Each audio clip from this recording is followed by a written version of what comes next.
Fizioterapiste dhe aktualisht edhe studente në vitin e dytë master shkencor në Fakultetin e Shkencave Mjekësore Teknike. Atëherë tema që unë kam përzgjedhur për të referuar është roli fizioterapist në menaxhimin e dhimbjes kronike lidhur me sensibilizimin shëndror. Kemi të bëjmë me një review narrativ të literaturës.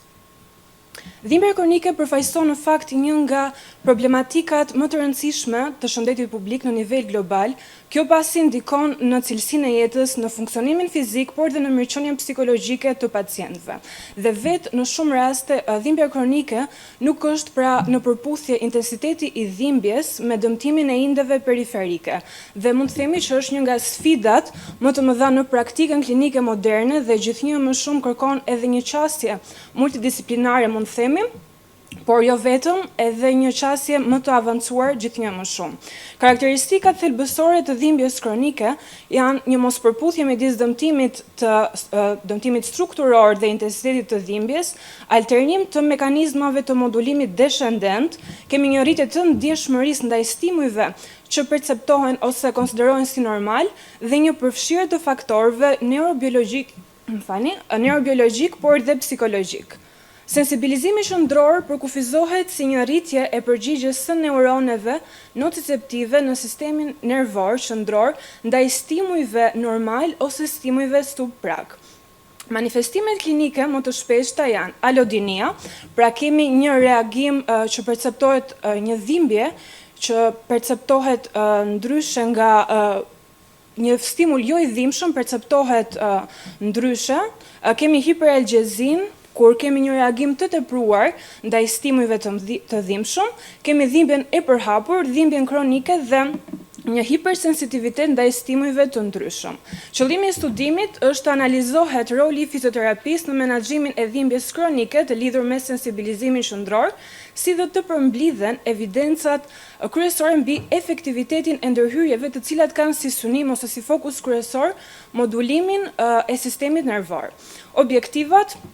pra si që thamë, të identifikohen ndërhyrjet fizioterapeutike më efektive, të vlerësohet ndikimin në intensitetin e dhimbjes, të analizohet përmirësimi funksional, si dhe të theksohet rëndësia e qasjeve multimodale. Lloji i studimit, kemi të bëjmë një review narrativ, ku databazat janë marrë nga PubMed, Scopus dhe Google Scholar. Kemi një periudhën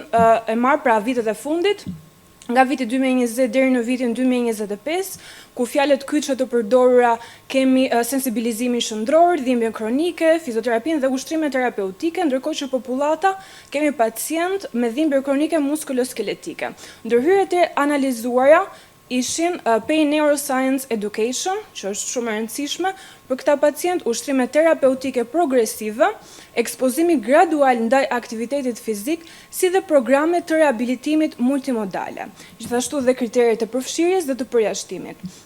Këtu kemi marrë rezultatet kryesore të 10 studimeve të shqyrtuara, ku kemi autorin, vitin, llojin e studimit, popullatën, ndërhyrjet, rezultatet kryesore si dhe implikimin për sensibilizimin shëndror. Dhe të gjitha këto janë paraqitur te kjo tabel ku kemi efektet e ndërhyrjeve fizioterapeutike në dhimbjen kronike, ku një analizë e viteve të fundit kemi përqindjen e studimeve që raportojnë përmirësim në përqindje, dhe në këtë rast kemi një reduktim të dhimbjes, një përmirësim funksional, si dhe rritje të tolerancës ndaj aktivitetit dhe reduktim i kinezofobisë. Për sa i përket Pra, shikojmë që reduktimi i dhimbjes është në përqindjen më të madhe, ndërkohë edhe përmirësimi funksional, por çfarë është më rëndësishme dhe kinezofobia, duke qenë se këta pacient kanë tendencën që gjithmonë e më shumë të kenë frikë edhe nga lëvizja, të kenë frikë edhe nga ushtrimet terapeutike. Prandaj puna jonë si fizioterapist ka një rol shumë të madh te këta pacient, duke i edukuar dhe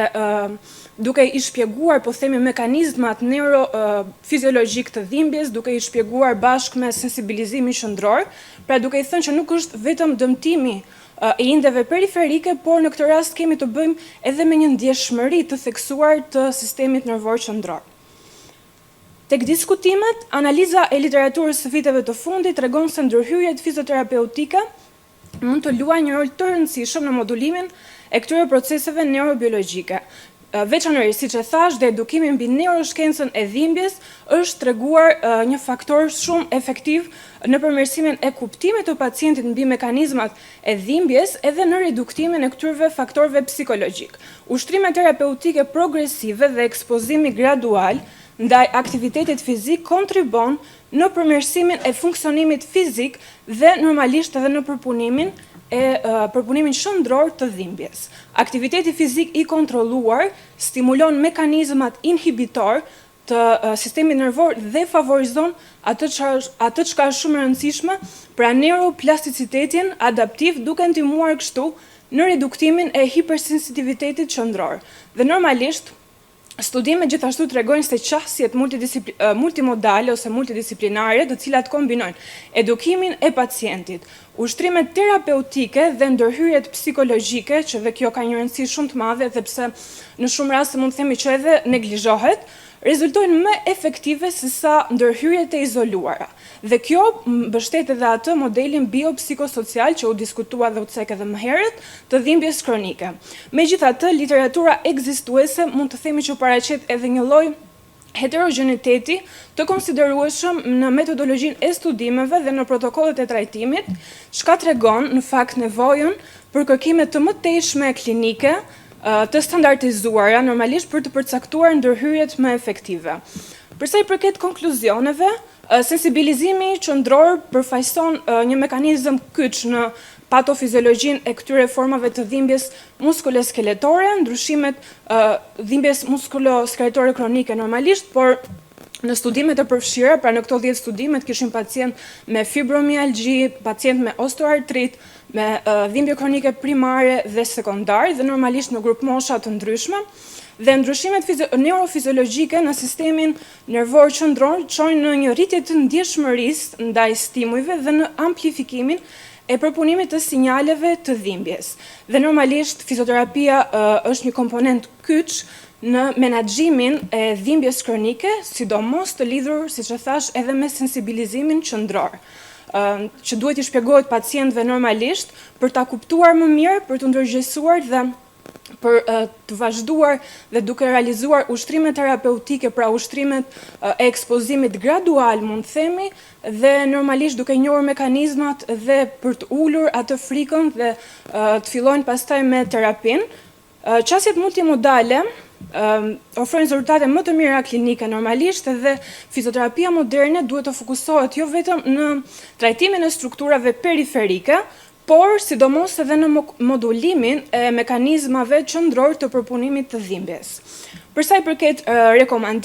rekomandimeve, integrimi i edukimit mbi neuroshkencën e dhimbjes në programet rehabilituese është shumë e rëndësishëm gjithashtu dhe zbatimi i programeve të personalizuara të uштrimeve terapeutike, normalisht për pacientë të ndryshëm, simptoma të ndryshme, dhe përdorimi i strategjive të ekspozimit gradual ndaj aktivitetit fizik, normalisht sepse në këtë rast nuk kemi të bëjmë thjesht me dëmtim të indeve periferike, por kemi të prekur edhe sistemin nervor qendror, pra kemi të bëjmë edhe me sensibilizimin qendror. Zhvillimi i qasjeve multidisciplinare në trajtimin e dhimbjes kronike, që duhet dhënë një rëndësi shumë e madhe, sidomos edhe në vazhdimsi, edhe shumë e rëndësishme në fakt dhe realizimi i studimeve klinike të mëtejshme për standardizimin e protokolleve terapeutike. Referenca dhe shumë faleminderit për vëmendjen tuaj.